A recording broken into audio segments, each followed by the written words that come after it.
খুব কষ্ট লাগে দেবীদের আসলে, কেউ ভালো রাস্তা দিয়ে বাড়িতে লয়ে যায় না।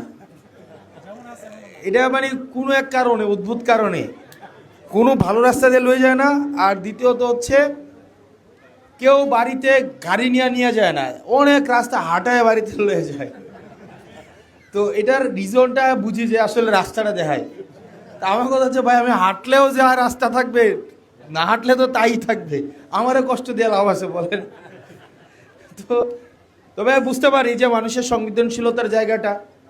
তো দেবিদ্বারে আসলে আমাকে কালকে বলতেছিল একটা, আমি আপনাকে একটা খারাপ রাস্তার লিস্ট দিব, শহীদ ভাই আমাকে সকালে বলতেছিল।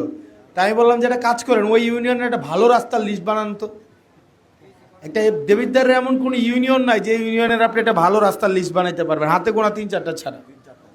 একটা ইউনিয়নের 3-4টা ছাড়া হাতে গোনা, আর সব রাস্তাই খারাপ।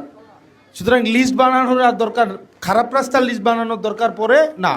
তো সেই জায়গা থেকে এলাকাবাসী আপনারা যারা আছেন, এই রাস্তাগুলো অনেক রাস্তা এখানে